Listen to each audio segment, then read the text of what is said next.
அங்கிருந்து என்ன சொல்றாங்கன்னா, கூட்டி போயிட்டு 9 கேள்வி தான் கேட்டாங்க. எல்லாருக்கும் தெரிந்த பதிலை கேள்வியாக கேட்டிருக்காங்க.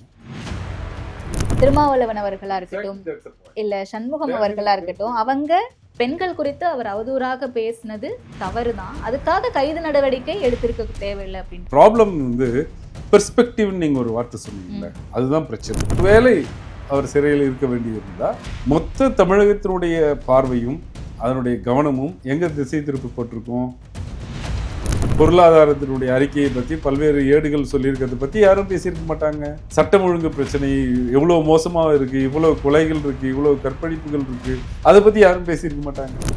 இப்படி அங்கே வந்து இப்படி பணம் மாறிடுச்சு, 200 ரூபா நோட்டு வாட்ஸ்அப்பில் இருந்தது, அதை ஹவாலா அது எவ்வளோ கதை, எல்லாத்தையும் எப்படி பில் பண்ணுறாங்க. போலீஸ் கிட்ட கொடுத்த கன்ஃபெஷன் வச்சு இவ்வளோ கதை. ஆட்சி மாற்றம் வந்த உடனே அதே அடிஷனல் செக்ரட்டரி ஹோம் டிபார்ட்மெண்ட் அந்த உச்சநீதிமன்றத்தில் அவர் போட்டிருக்க அஃபிடேவிட்டையும் கவுண்டர் அஃபிடேவிட்டையும் கொடுத்து இது மேலே எஃப்ஐஆர் ரெஜிஸ்டர் பண்ணணும். தொடர்ச்சியாக பார்த்தோம்னா ஊழலில் திளைத்த திமுக அப்படின்னு சொல்லி அடுத்த கட்டத்துக்கு போவாங்க நினைக்கிறீங்களா? அவங்க முயற்சி பண்ணி பார்க்கணும். நீதிமன்றத்தில் அவங்களால வெல்ல முடியாது. ஸோ அவ்வளோ ஷியராக சொல்ல முடியுமா? நிச்சயமாக எங்களால் சொல்ல.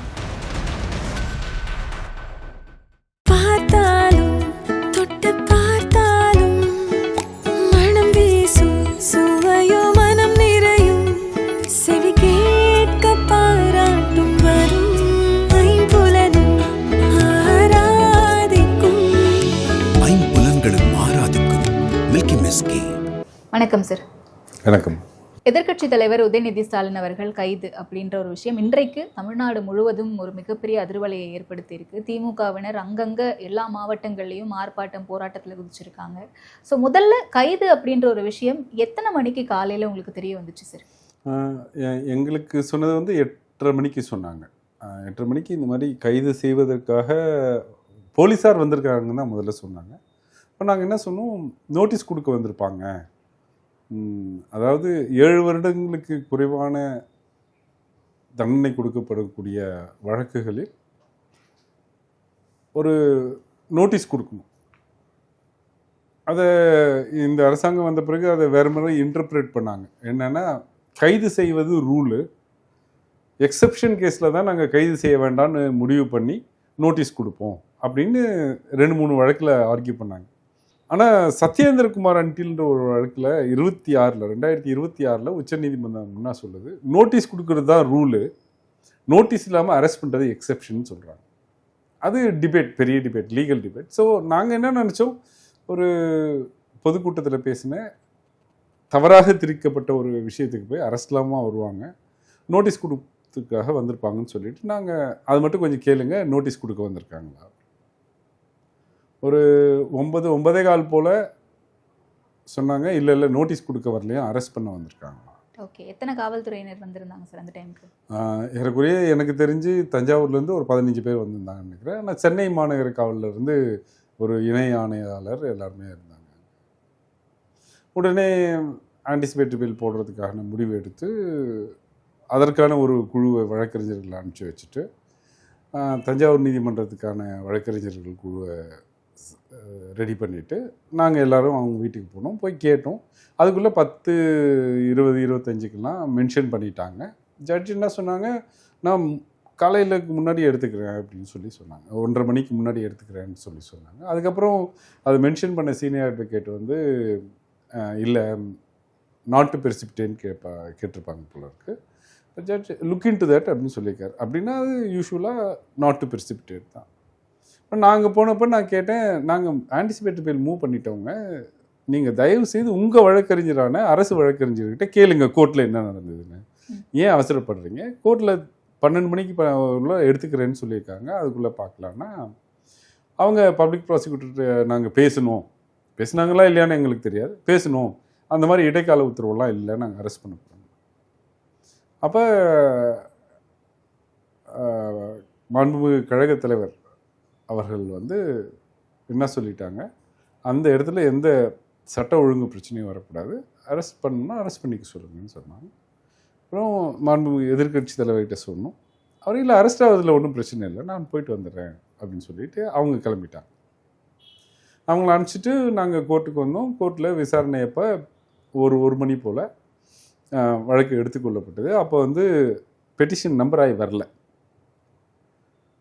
அப்போ தமிழகத்தினுடைய தலைமை வழக்கறிஞர் எந்திரிச்சு சொன்னாங்க, நாங்கள் அரெஸ்ட் பண்ணிட்டோம், அரெஸ்ட் பண்ணிட்டா ஆன்டிசிபேட்டரி பெயில் இன்ஃப்ரக்ஷஸ் ஆகிடும், நிலைக்கத்தக்கது இல்லை, தள்ளுபடி பண்ணுங்கன்னு கேட்டாங்க. நான் சொன்னோம்,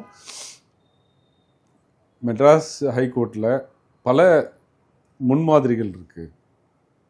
தேவையற்ற கைதை செய்யும்போது அந்த கைதுக்காக நாங்கள் ஆன்டிசிபேட்டரி பெயில் போட்டிருந்தோம்னா அது நிலுவையில் இருக்கும்போது அரெஸ்ட் பண்ணிட்டா ரிமாண்ட் பண்ணக்கூடாது, மேஜிஸ்ட்ரேட்டுக்கிட்ட கொண்டு போய் ரிமாண்ட் பண்ணக்கூடாதுன்னு எத்தனையோ நிகழ்வுகள் இருக்குது அப்படின்னு சொல்லி ஒரு 2 உத்தரவுகளை எடுத்து காமிச்சோம். உயர்நீதிமன்றத்தில் நீதிபதி என்ன சொன்னாங்கன்னா, ஆமாம் அது நடைமுறை தான், நம்முடைய நீதிமன்றத்தில் அது நடைமுறை தான், இந்த மாதிரி வழக்கு எங்கேயாவது தேவையற்ற கைது இருக்குது அப்படின்னா அரெஸ்ட் பண்ணிவிட்டு ரிமாண்ட் பண்ணுறதுக்கு முன்னாடி நாங்கள் பெயில் கொடுத்துருக்கோம், ரிமாண்ட் பண்ணிட்டா தான் ஆன்டிசிபேட்டரி பெயில் வராது அப்படின்னு சொன்னாங்க. அப்புறம் 2.25 எடுத்துக்கலாம், நம்பர் ஆகி வந்துட்டுருந்தாங்க. 2.25 வரும்போது தலைமை வழக்கறிஞர் வந்து இந்த மாதிரி இல்லை நாங்கள் கைது பண்ணதே கேள்விகள் கேட்கறதுக்கு தான், நாங்கள் போன உடனே ஸ்டேஷன்லேயே பெயில் விட்டுற போகிறோம்னு சொன்னாங்க. அதான் நடந்தது. இதுக்கு இங்கேருந்து தஞ்சாவூருக்கு கூட்டு போயிருக்காங்க. கூட்டு போய் இப்போ மணி ஏறக்கூடிய 8 ஆக போகுது. அங்கேருந்து என்ன சொல்கிறாங்கன்னா, கூட்டு போயிட்டு 9 கேள்வி தான் கேட்டாங்களாம். நீங்கள் யாரையாவது நினச்சி பேசுனீங்களா, யாரையாவது எந்த பெண்ணையாவது குறிப்பிட்டு பேசுனீங்களா, உள்ளர்த்தம் இருந்ததா, அதுக்கப்புறம் நாங்கள் சொன்ன நிபந்தனைகளை மீறினீர்களா, உங்கள் ஐடிவிங்க போட்டாங்களா, இந்த மாதிரி எல்லாருக்கும் தெரிந்த பதிலை கேள்வியாக கேட்டிருக்காங்க. ஓகே. ஆனால் 12 மணி வரைக்கும் அரெஸ்ட் பண்ணக்கூடாது, அந்த வழக்கு எடுக்கிறதுக்கு முன்னாடி நிலுவையில் இருக்குது அப்படின்னு தெரிஞ்சும் அரெஸ்ட் பண்ணுறாங்க அப்படின்னா அது லீகலி கரெக்டாக சார்? இந்த வழக்கில் நிறைய தவறுகள் இருக்குது. ஒன்று, எந்தெந்த வழக்கு பிரிவுகளில் வழக்கு பதியப்படக்கூடாதோ அந்த பிரிவுகளில் வழக்கு படுத்திருக்காங்க. ஒரு பெண்மணியை தவறாக பேசியதாக சொல்கிறாங்க. எங்களுடைய நிலைப்பாடு அதுதான் கம்ப்ளைண்ட். அந்த பெண்மணியை பற்றி தவறாக எந்த காலத்திலையும் பேசுனதில்லை, அந்த நிகழ்வுலையும் பேசலை. அவர்களுக்காக ஆளும் கட்சியை சார்ந்த ஒரு பெண்மணி மொத்த பெண் குலத்தையுமே தவறாக பேசிட்டார் அப்படின்னு ஒரு கம்ப்ளைண்ட் கொடுக்குறாங்க. அப்போ அதுக்கு செக்ஷன் 196 போடுறாங்க. 196 அப்படிங்கிறது 2 பிரிவுகளுக்கு இடையே, மத ரீதியான, மொழி ரீதியான, இணை ரீதியான 2 பிரிவுகளுக்கு இடையில் பிரச்சனை வரும். ஆண் பெண் 2 பிரிவா அப்படின்னா கிடையாது. அல்லது இந்த அரசியல் கட்சி அந்த அரசியல் கட்சி ஒரு பிரிவானா அப்படி கிடையாது. சுப்ரீம் கோர்ட் என்ன சொல்கிறான், இந்த மாதிரி வழக்கில் ப்ரிலிமினரி என்கொயரி பண்ணணும் போலீஸ் ஆஃபீஸரு, அவர் சொன்னது உண்மையா, அவர் உண்மையிலே அப்படி சொல்லியிருக்க கூடுமா அப்படின்னு ஒரு பூர்வாங்க விசாரணை பண்ணி தான் அந்த எஃப்ஐஆரே ரெஜிஸ்டர் பண்ணுங்கிறாங்க. ஒருத்தர் பேசுறது வந்து ஜட்ஜஸுக்கான எங்களுக்கே கூட பிடிக்காது, தவறாக தோணும். தவறாக தோன்றதெல்லாம் குற்றம் கிடையாது. நான் இப்படி பார்த்தா அது தவறுன்னு நினச்சா அது குற்றம் கிடையாது அப்படின்னு சொல்லி அந்த மாதிரியான வழிகாட்டுதல்கள் நிறைய கொடுத்துருக்காங்க. அந்த வழிகாட்டுதலை இந்த எஃப்ஐஆர் போடும்போது பின்பற்றவில்லை. அதுக்கப்புறம் ரொம்ப ஜென்ரலைஸ்டாக போட்டிருக்காங்க, கான்ஸ்பிரசின்னு போட்டிருக்காங்க. கூட்டு சதி யாருக்கும் எதிர்கட்சி தலைவருக்கும் திமுக ஐடிவிங்கும் கூட்டு சதின்னு போடுறாங்க. அது கூட்டு சதின்னா என்ன அப்படின்றதையாவது அந்த போலீஸ்காரர் படித்தாரா படிக்கலையான்னு கூட எனக்கு தெரியல. ஆல்ரைட், அது நீதிமன்றங்கள் அதை முடிவு பண்ணுவாங்க. ஓகே. ஆனால் 12 மணிக்கு அவங்க அது வரைக்கும் ரிமாண்ட் பண்ணுற ஐடியாவில் தான் வந்திருக்காங்க அப்படிங்கிறது புரிஞ்சுக்கணும். லைக் அந்த வாதத்தின் அடிப்படையில். ஆமாம், இந்த 9 கேள்வி கேட்கறதுக்கு இவ்வளவு செலவு பண்ணி அவ்வளோ போலீஸ்காரங்க தஞ்சாவூர்லேருந்து சென்னை கிளம்பி வந்து இவங்களை கூட்டிகிட்டு திருப்பியும் ஒரு பெரிய பேரணி நடத்தி இந்த 9 கேள்வியை வந்து அந்த இன்ஸ்பெக்டரும் இங்கே வந்திருந்தார், அவர் இங்கேயே கேட்டு எழுதிட்டு போயிருக்கலாமே. இது அரசாங்கத்தினுடைய பொருள் செலவு, நேர செலவு, இதெல்லாம் யார் இதுக்கு ஒரு சென்சிபிள் இன்வெஸ்டிகேஷன் இது இப்படி பண்ணுவாங்களா? 9 கேள்வியை நான் தஞ்சாவூரில் தான் கேள்வி கேட்பேன், நான் தஞ்சாவூரில் பேசினா நான் தஞ்சாவூரில் தான் கேள்வி கேட்பேன்னா என்ன அர்த்தம்? உங்களுடைய நிலைப்பாடு நான் வெறும் கேள்வி தான் கேட்க போகிறேன், ஸ்டேஷன் பெயில் விட போகிறேன் அப்படின்னா அந்த கேள்வி இங்கேயே கேட்டு இங்கேயே பெயிலில் விட்டு போயிருக்கலாம். இல்லை அவர்கிட்ட நோட்டீஸ் கொடுத்துருந்து அப்பா நீ ஒரு வாரம் கழிச்சு வாங்க, 10 நாள் கழிச்சு வாங்க, நான் உங்களை விசாரிக்கணும்னு சொல்லியிருந்துருக்கலாம். இது தேவையற்ற மன உளைச்சலை கொடுக்கறது. ஒருவேளை ஆன்டிசிபேட்டரி பெயில் கொடுக்காம இருந்தால் நாளைக்கு சட்டமன்றத்துக்கு வரவிடாமல் தடுத்துறதுன்னு நினைக்கிறது. இந்த மாதிரி பல இன்டர்பிரிட்டேஷனுக்கு அது போகும். நான் என்ன சொல்கிறேன்னா, போலீஸ்காரர்கள், காவல்துறையினரும் சரி, அல்லது எக்ஸிக்யூட்டிவ் ஃபார் தட் மேட்டர், அவங்க வேற, அரசியல் வேற. அவர்கள் அந்த அரசியலை கையில் எடுத்துக்கிட்டு அரசியல்வாதிகளை திருப்திப்படுத்துறதுக்காக இதெல்லாம் பண்ணாங்கன்னா இந்த விளைவுகள் வரதான் செய்யும். ஓகே, பட் ஆனால் பர்ஸ்பெக்டிவ்ஸ் ஒப்பீனியன்ஸ்னு பார்க்கும்போது பல்வேறு தலைவர்களும் ஒவ்வொரு கருத்துக்களை சொல்றாங்கல்ல சார். திருமாவளவன் அவர்களா இருக்கட்டும், இல்ல சண்முகம் அவர்களா இருக்கட்டும், அவங்க பெண்கள் குறித்து அவர் அவதூறாக பேசினது தவறுதான், அதுக்காக கைது நடவடிக்கை எடுத்திருக்க தேவையில்லை அப்படின்ற. அதாவது அது இல்லை, தி ப்ராப்ளம் பெர்ஸ்பெக்டிவ்னு நீங்கள் ஒரு வார்த்தை சொன்னீங்கல்ல, அதுதான் பிரச்சனை. Perspective differs person to person. அவங்க அந்த குறிப்பிட்ட நபரை பற்றி பேசவில்லைன்னு சொல்லிட்டாங்க. என்னை பொறுத்த வரைக்கும் நான் காவிரியில் தண்ணி வரணுன்றதுக்காக இங்கே வந்து பேசுகிறேன், நான் காவிரியை பற்றி பேசுகிறேன் அப்படின்னு சொல்கிறாங்க. கீழே இருக்க சில பேர் ஒரு பெயரை உச்சரிக்கிறாங்க. அப்போ பெர்ஸ்பெக்டிவ், ஒரு 5 பேர் அதை பார்த்தாங்கன்னா 5 பேருமே வெவ்வேறு பெர்ஸ்பெக்டிவை எடுத்துக்குவாங்க. அவர் பேசுனது சரி, அவரை யார் குறித்தும் பேசப்படவில்லை அப்படின்னு பெர்ஸ்பெக்டிவ் மாறிக்கிட்டே இருக்கும். சட்டம் பெர்ஸ்பெக்டிவ் பற்றி பேசல. குறிப்பிட்டு நான் ஒரு பெயரை பேசி இன்னார் இவர்களை பற்றி இப்படி சொல்கிறேன் அப்படின்னு சொன்னால் சட்டப்பிரகாரம் அது குற்றம். ஹியூமன் பெர்செப்ஷனை பற்றி சட்டம் பேசலை. நான் இதுக்கு இப்படி இன்டர்பிரிட்டேஷன் கொடுப்பேன் அப்படின்னா அதுக்கு கவுண்டர் இன்டர்பிரிட்டேஷன் இன்னொருத்தர் கொடுக்கலாம். காவிரி பிரச்சனையை மடைமாற்றம் செய்ய வேண்டும், பல பிரச்சனைகள் இன்னைக்கு இருக்குது, அதுக்கு நாளைக்கு சட்டமன்றத்தில் பதில் சொல்லணும். இது எல்லாத்தையும் எப்படி மடைமாற்றம் பண்ணுறது? நாளைக்கு ஒருவேளை இன்னைக்கு நாங்கள் ஆன்டிசிபேட்டரி பெயில் மூவ் பண்ணலை, உயர்நீதிமன்றம் ரெஸ்கியூக்கு வரல, இதை தடுக்கலை, இல்லை உத்தரவு கொடுக்கல அப்படின்னா நாளையிலேருந்து ஒருவேளை அவர் சிறையில் இருக்க வேண்டியிருந்தால் மொத்த தமிழகத்தினுடைய பார்வையும் அதனுடைய கவனமும் எங்கே திசை திருப்பப்பட்டிருக்கும்? அவருடைய கைதை பற்றி மட்டும்தான் திசை திருப்பப்பட்டிருக்கும். காவிரி பிரச்சனையை பற்றி சட்டசபையில் யாரும் பேசியிருக்க மாட்டாங்க.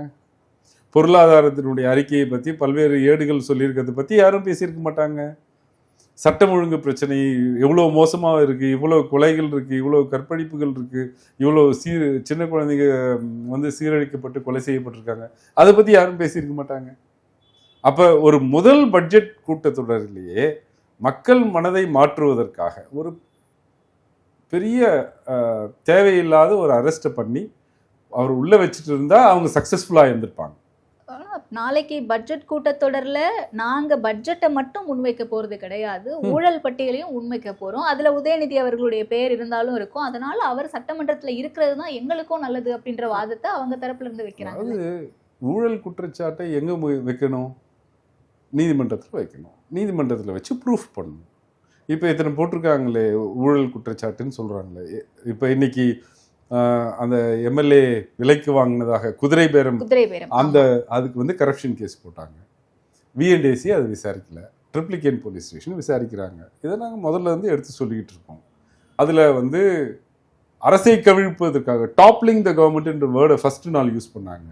நாங்கள் எக்ஸ்பிளைன் பண்ணோம், ஸ்பீக்கர் மாறினதுனால கவர்மெண்ட் டாப்பிள் ஆகாது அப்படின்னு சொன்னோம். மறுநாள் நிலையை மாற்றி டாப்லிங் த கவர்மெண்ட் நாங்கள் சொல்ல, டீஸ்டபிளைசிங் த கவர்மெண்ட்னு சொன்னாங்க.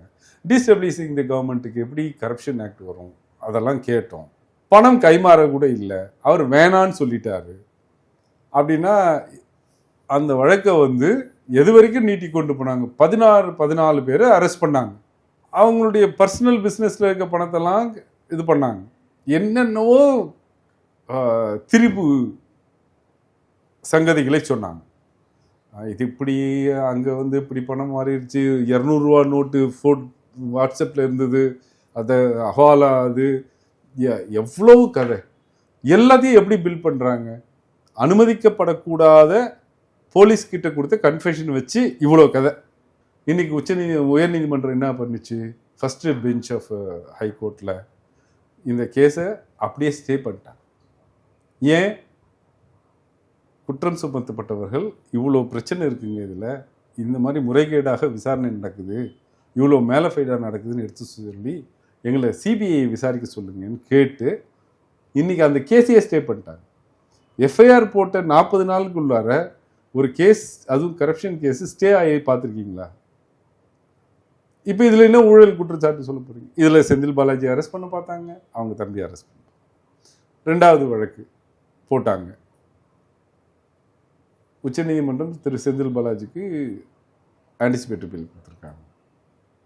அந்த வழக்கு என்னன்னு பார்த்தீங்கன்னா, இடி வந்து இங்கே தமிழ்நாட்டு அரசாங்க நிறுவனங்களில் உள்ளே புகுந்து சர்ச் பண்ணுறாங்க, சீசர் பண்ணுறாங்க. அங்கே இருக்கக்கூடிய அதிகாரிகளை சட்டத்துக்கு புறம்பாக 3 நாட்கள் 2 நாட்கள் அடைச்சி வச்சு ஸ்டேட்மெண்ட் வாங்குறாங்க, பெண் ஊழியர்கள் உட்பட. அப்போது அரசாங்கம் என்ன பண்ணுது, உச்சநீதிமன்றத்தில் போயிட்டு ஒரு ஃபெடரலிசத்தில் வந்து உள்ளே வர மாதிரியான ஒரு தவறை செய்கிறாங்க. இல்லீகல் சர்ச் நடந்திருக்கு, இல்லீகல் சீஷர் நடந்திருக்கு, இல்லீகலாக ஸ்டேட்மெண்ட் ரெக்கார்ட் பண்ணுறாங்க. இவங்க இதுக்கப்புறம் விசாரிக்கக்கூடாதுன்னு சொல்கிறாங்க. பெட்டிஷன் போட்டது யார்? Additional secretary, home department, home and exercise department. இது இடி பண்ணதெல்லாம் தப்புன்னு சொல்லி ஆட்சி மாற்றம் வந்த உடனே அதே அடிஷ்னல் செக்ரட்டரி ஹோம் டிபார்ட்மெண்ட் அந்த உச்சநீதிமன்றத்தில் அவர் போட்டிருக்க அஃபிடேவிட்டையும் கவுண்டர் அஃபிடேவிட்டையும் கொடுத்து இது மேலே எஃப்ஐஆர் ரெஜிஸ்டர் பண்ணுங்கிறார். ஒரு மனிதன், நான் போயிட்டு சுப்ரீம் கோர்ட்டில் இவங்க பண்ணதெல்லாம் தப்பு அப்படின்னு சொல்கிறேன், இடி பண்ணதெல்லாம் தப்புன்ட்டு, ஆட்சி மாறினோடனே நானே போயிட்டு ஆமாம்மா அந்த இடி போட்ட கவுண்டரில் அஃபென்ஸ் இருக்குது, அதே விசாரிங்கன்னு விஎன்டேசிக்கு சொல்கிறேன். அதிகார துஷ்பிரயோகம் இல்லாமல் வேறு என்ன சொல்கிறது? இந்த மாதிரி கரெக்ஷன் அதிகார துஷ்பிரயோகம் அப்படின்னு எடுத்துக்கிறதா இல்லை அவங்களோட லீகல் டீம் ரொம்ப வீக்காக இருக்காங்க அப்படின்னு எடுத்துக்கலாம்? நான் லீகல் டீம் பற்றி நான் எப்பவுமே தவற சொல்கிறேன். Their lawyers are very good, very seniors. அவங்களும் சீனியர் அட்வொகேட்ஸ் வச்சுருக்காங்க. ஆனால் பட் ஸ்டில் ஒவ்வொரு வழக்குலையுமே நம்ம தொடர்ந்து இந்த மாதிரியான மாற்று கருத்துக்களை மாற்றி மாற்றி பேசுறது அப்படிங்கிறத பார்த்துக்கிட்டே இருக்கும். உதாரணத்துக்கு இப்போ இன்னைக்கு நடந்த கேஸ்லேயே 12 மணிக்கு ஒரு மாதிரி பேசியிருக்காங்க, 2 மணிக்கு திரும்பவும் வரும்போது ஒரு மாதிரி பேசியிருக்காங்க. நாங்கள் விசாரணைக்கு தான் அழைச்சிட்டு போகணும், ரிமாண்ட் பண்ணுற நோக்கம் இல்லை, விசாரணை முடிச்சுட்டு திரும்பவும் விட்டுறலாம். பப்ளிக் ப்ராசிக்யூட்டர்ஸ் வந்து இண்டிபெண்ட்டாக இருக்கணும். அதே நேரத்தில் அவங்க போலீஸ்லேருந்து என்ன இன்ஸ்ட்ரக்ஷன் வருதோ அதை தான் சொல்லுவாங்க அவங்க கோர்ட்டில். சில நேரங்களில் அவங்க வந்து இண்டிபெண்ட்டாக ஆக்ட் பண்ண முடியாத சூழ்நிலைகள் இருக்கும். இன்வெஸ்டிகேஷனில் என்ன இருக்குன்னு பப்ளிக் ப்ராசிக்யூட்டருக்கு என்ன தெரியும்? முழு விவரங்கள் அவருக்கு சொல்ல மாட்டாங்க. இல்லை சார் நாங்கள் அரெஸ்ட் பண்ணணும்னு டிசைட் பண்ணிட்டோம், அரெஸ்ட் பண்ணக்கூடாதுன்னு டிசைட் பண்ணிட்டோம் அப்படிங்கிறது description of the police officer. அதை சொல்கிறது தான் பப்ளிக் ப்ராசிக்யூட்டர் கோர்ட்டில் சொல்ல முடியும். இது அங்கே இருக்கிற எல்லா பப்ளிக் ப்ராசிக்யூட்டர்ஸும் மிக தகுதி வாய்ந்த ரொம்ப நாள் ப்ராக்டிஸில் இருக்க அட்வொகேட்ஸ். அவங்கள குறைச்செல்லாம் மதிப்பிடு. இன்றைக்கு எதிர்க்கட்சி தலைவரினுடைய கைது தொடர்ச்சியாக பார்த்தோம்னா ஊழலில் திளைத்த திமுக அப்படின்னு சொல்லிட்டு செந்தில் பாலாஜி அவர்கள், கே நேரு அவர்கள், ஏவாவேலு அவர்கள் அப்படின்னு அனிதா ராதாகிருஷ்ணன் அவர்கள் அப்படின்ட்டு அத்தனை பேர் மேலேயும் வழக்குகள், அதில் சில பேருடைய கைது, இந்த நடவடிக்கைகள் எல்லாம் பார்த்தோம். எதிர்க்கட்சி வரைக்கும் வந்து நின்றுருக்காங்க. அடுத்த கட்டத்துக்கு போவாங்கன்னு நினைக்கிறீங்களா? அவங்க முயற்சி பண்ணி பார்க்கட்டும். நீதிமன்றங்களில் அவங்களால வெல்ல முடியாது. அவங்க வந்து ஒரு பப்ளிக்காக அவங்களுடைய இந்த சோஷியல் மீடியாவில் வேணால் இதை பற்றி பேசிக்கிட்டே இருக்கலாம். நீதிமன்றத்துக்கு வரணும்னா சாட்சியம் வேணும். அது அவங்ககிட்ட இருக்காது. இல்லை, இருக்காதுன்னு சொல்ல மாட்டேன், இல்லை. ஓகே, ஸோ அவ்வளோ ஷியராக சொல்ல முடியுமா? நிச்சயமாக எங்களால் சொல்ல முடியும். அதாவது இவர் இதை என்ன பண்ணிட்டாரு, இதை இந்த தப்பு பண்ணிட்டாரு, அந்த தப்பு பண்ணிட்டாரு சொல்லிக்கிட்டே இருக்கலாம். அதை ஒரு இடத்துல நிரூபணம் பண்ணணும். எங்கே போய் நிரூபணம் பண்ணணும்? கோர்ட்டில் போய் நிரூபணம் பண்ணணும். அதுக்கு என்ன ஆகணும்? சார்ஜ் ஷீட் போடணும். சார்ஜ் ஷீட் போடுறதுக்கு வந்து அது லீகலாக ரொம்ப போர் அடிக்க வேணான்னு பார்க்குறேன். ஆனால் அந்த சாட்சியம் போட்டு சார்ஜ் ஷீட் போட்டாலே கூட அவர் குற்றவாளி இல்லை, குற்றம் சுமத்தப்பட்டவர். எப்போ அவர் வந்து குற்றவாளி ஆகிறாரு? அந்த எவிடன்ஸ் எல்லாத்தையும் கோர்ட்டில் நிரூபணம் பண்ணி சட்டத்துக்கு உட்பட்டு, எவிடன்ஸ் ஆக்டுக்கு உட்பட்டு அதை கோர்ட்டு ஆமாம் இதை நிரூபிச்சிட்டாங்க அப்படின்னு சொல்கிற வரைக்கும் அவர் குற்றம் சுமத்தப்பட்டவர். இவங்க எப்படி ஊழல்வாதின்னு சொல்ல முடியும்? அது அரசியலில் பப்ளிக் பெர்செப்ஷனுக்காக அவங்க சொல்கிறாங்களே தவிர யார் மேலே இன்னும் சார்ஜ் ஷீட் போடல. அந்த கேசஸ் எல்லாத்தையும் நான் பார்த்துருக்கேன். அதில் சார்ஜ் ஷீட் போடுறதுக்கான, அதாவது போலீஸார் சார்ஜ் ஷீட் போடுறதுக்கு கூட அதில் மெட்டீரியல் இல்லை. அது எல்லா போலீஸ்காரங்களுக்கும் தெரியும். போய் குவாஷ் ஆகட்டும் டிஸ்சார்ஜ் ஆகட்டும் போட்டால் தான் உண்டு. பட் ஆனால் இன்னைக்கு தமிழ்நாடு முழுக்கவும் ஒவ்வொரு மாவட்டத்திலையும் அமைச்சர்களுடைய காரை போயிட்டு மறிக்கிறது திமுகவினர் அப்படின்ற செயல்கள் எல்லாம் பார்க்க முடிஞ்சது. நிறைய இடங்கள்ல தர்ணா போராட்டங்கள்ல ஈடுபட்டாங்க. இதெல்லாம் சரியான ஒரு இல்லை, நான் பார்க்கல, அதை பற்றி நான் கமெண்ட் பண்ணேன். ஓகே. அண்ட் அதே மாதிரி இவர் உதயநிதி ஸ்டாலின் அவர்களை கொண்டு போகும்போதே கூட வழியில் அவருடைய அந்த காவல் வாகனத்தையும் மறிக்கிறாங்க, அவரை விட மாட்டேங்கிறாங்க. இந்த மாதிரியான விஷயங்கள் எல்லாம் இருக்குல்ல. உணர்ச்சி பெருக்கு. தஞ்சாவூர்ல கூட அந்த காவல் நிலையத்துக்கு கூட்டிட்டு போக முடியல, அங்க அவ்வளவு திமுக தொண்டர்கள் இருக்காங்க. சரியான்னு கேக்குறீங்களே. அப்போ ஒரு காவல்துறை வந்து இதை எதிர்பார்த்திருக்குமா? எதிர்பார்த்திருக்காது. ஒரு எதிர்கட்சி தலைவரை அரெஸ்ட் பண்ணி நான் சென்னையிலிருந்து தஞ்சாவூர் வரைக்கும் பை ரோடு கூப்பிட்டு போறேன், நீங்க சும்மாவும் வந்து அரெஸ்ட் பண்ண மாட்டேங்கிறீங்க. அதுக்கு ஒரு 10 டிவியை கூட்டிட்டு வந்து அது எதிர் வீட்டில் இருந்து எல்லாரும் எடுத்து ட்ரோல் பண்ணிக்கிட்டு அதை வந்து இதில் போட பார்க்குறீங்க. இது பப்ளிக் கன்செப்ட் பொது பார்வைக்கு வந்துருச்சுன்னா கட்சி தொண்டர்கள் வந்து உணர்ச்சி பெருக்கில் அவரை பார்க்கணும், அவருக்கு கையசைக்கணும், அவரோட இருக்கிறேன்னு சொல்லணும்னா குழுமை தான் செய்வாங்க, கூட தான் செய்வாங்க. இதை யார் எதிர்பார்க்கணும்? காவல்துறை தான் எதிர்பார்த்துருக்கணும். இல்லை அவர் ஃப்ளைட்டில் கூப்பிட்டு போயிருக்கணும். ரோட்டில் தான் நான் கூப்பிட்டு போவேன், நான் பரேட் பண்ணி கூப்பிட்டு போவேன், பாத்தியா நான் அரெஸ்ட் பண்ணிட்டேன் இவரை அப்படின்னு பரேட் பண்ணி கூட்டு போற மாதிரில கூட்டு போனீங்க. இதே தானே சார் கரூர் விஷயத்துலயும் சொன்னாங்க, காவல்துறை முன்னாடியே எக்ஸ்பெக்ட் பண்ணிருக்க வேண்டாமா இவ்வளவு கூட்டம் வரும் அப்படின்னு சொல்லிட்டு அப்படின்ட்டு. அப்ப இது காவல்துறை ஃபெயிலியரா அரசாங்கத்தினுடைய ஃபெயிலியரா உளவுத்துறை ஃபெயிலியரா? இல்ல இல்ல, இன்னைக்கு ஏதாவது மிஷாப் நடந்ததா? இல்ல. அன்றைக்கு கரூர்ல நடந்த விவகாரத்துல எஸ்பி சொன்னார் இல்லையா, கலெக்டர் சொன்னாங்க இல்லையா, அந்த 50 மீட்டருக்கு முன்னாடி வண்டியை நிறுத்துங்கன்னு சொல்லியும் கேட்காம உள்ள வந்ததுதான் பிரச்சனை அப்படிங்கிறத வந்து சிபிஐ விசாரிச்சுக்கிட்டு இருக்கு. அதுவும் உச்ச நீதிமன்றத்தினுடைய கண்காணிப்புல பண்ணிக்கிட்டு இருக்கு. அதனால அதை பத்தி நம்ம எதுவும் கமெண்ட் பண்ண முடியாது. காவல்துறையோட பிரச்சனையானா நிச்சயமா காவல்துறையோட பிரச்சனை இல்லைங்கிறத அன்றைக்கு எஸ்பியும் அன்னைக்கு இருந்த ஏடிஜிபி லா அண்ட் ஆர்டரும் எக்ஸ்பிளைன் பண்ணியிருக்காங்க. நாங்க நிறுத்த சொன்னோம் ஒரு பர்டிகுலர் பாயிண்ட்ல அதை நிறுத்தாம போனாங்க அப்படின்னு சொல்லி தான் சொன்னாங்க. அது அங்க மிஷாப் நடக்குது, 41 பேர் சேர்த்தாங்க. இன்னைக்கு ஏதாவது ஒருத்தருக்காவது சின்ன கீறல் வந்ததா இந்த இதனால? அவங்க வந்து எவ்வளவு கட்டுப்பாடோடு நடந்துக்கிட்டாங்க. தங்களுடைய தலைவரை கூட்டு போற வண்டியை நிறுத்துறாங்க, அவரை பார்க்குறாங்க, வணக்கம் சொல்றாங்க, நாங்கள் உங்களோட இருக்கோம்னு சொல்றாங்க, வழி விட்டுறாங்க. எல்லா இடத்துலையும் அதான் நடக்குது. அது கட்டுப்பாடு. அது திராவிட முன்னேற்ற கழகத்தில் இருக்கிறவங்களுக்கு மட்டும்தான் அந்த கட்டுப்பாடு. இனிப்பு வழங்கி பல்வேறு இடங்கள்ல தாவேக்காவினர் செலிப்ரேட் பண்ணிட்டு இருந்தாங்க. சரி, இது அடுத்தவங்க கஷ்டத்தை செலிப்ரேட் பண்றவங்க அப்படின்னா அப்படிதான் இருப்பாங்க. அதான் வித்தியாசம். ஓகே. அது முழுக்க முழுக்க அரசியல் காழ்ப்புணர்ச்சி, இங்க நடக்கக்கூடிய மக்கள் பிரச்சனைகள்ல இருந்து திசை திருப்பத்தான் அப்படின்னு நினைக்கிறீங்களா? நிச்சயமாக எங்களால் அதை உறுதியா சொல்ல முடியும். அதுக்காக தான் பண்றாங்க. அதற்கு காவல்துறையும் அல்லது எக்ஸிக்யூட்டிவும் கூட இருக்கிறது தான் வருத்தமா இருக்கு. ஓகே. சட்டமன்றத்துல மரபை மீறிய செயலை செய்தது வந்து திமுக தான், அவங்களுக்கு பாடம் எடுத்தவர் எங்களுடைய தலைவர் விஜய் அவர்கள் அப்படின்னு ஆதவர்ஜனா சொல்றாரு. நான் அவர் பேசுனத கேட்கல. கொஞ்ச நாளா இல்லாம எங்கேயும் பேசாம இருந்தாரு. ஏன் இன்னைக்கு திடீர்னு திரும்ப பேசுறாருன்னு தெரியல.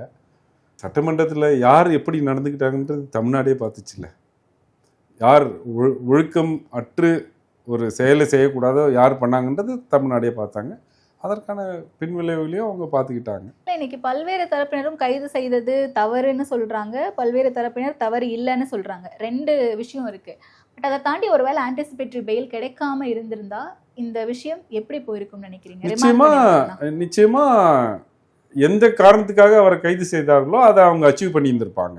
என்ன, நாளைக்கு கவனத்தை முழுக்க அவருடைய அரெஸ்ட்ல திசை திருப்பி அந்த பட்ஜெட் செஷன்ல எந்த விவாதமும் இல்லாமல், காவிரி நீரை பற்றியோ எந்த விவாதமும் இல்லாமல் அவங்க சக்சஸ்ஃபுல்லா பட்ஜெட் செஷன் முடிச்சிருப்பாங்க. ஓகே. திமுக இல்லைன்னா அதிமுக விவாதிச்சிருக்க மாட்டாங்க. எஃபெக்டிவா நான் சொல்றேன், நான் எஃபெக்டிவா சொல்றேன். அதிமுகவும் பண்ணுவாங்க, மற்ற கட்சி தோழர்களும் பண்ணுவாங்க. எஃபெக்டிவா பண்ணணும்னா எதிர்கட்சி தலைவர் இருக்கணும் இல்லையா, அது இல்லாம பார்த்துருப்பாங்க. நிறைவா பட்ஜெட் கூட்டத்தொடர்ல நாளைக்கு உதயநிதி ஸ்டாலின் அவர்கள் கலந்து பாரு எதிர்கட்சி தலைவர். நிச்சயமா எப்படி இருக்க போகுது சார் சட்டமன்றம்? நாளைக்கு தான் பார்க்கணும் அவங்க என்ன ப்ரிப்பேர் பண்ணிட்டு வராங்க. ஓகே. ஸோ தெளிவான விளக்கங்களை கொடுத்தீங்க. நன்றி சார்.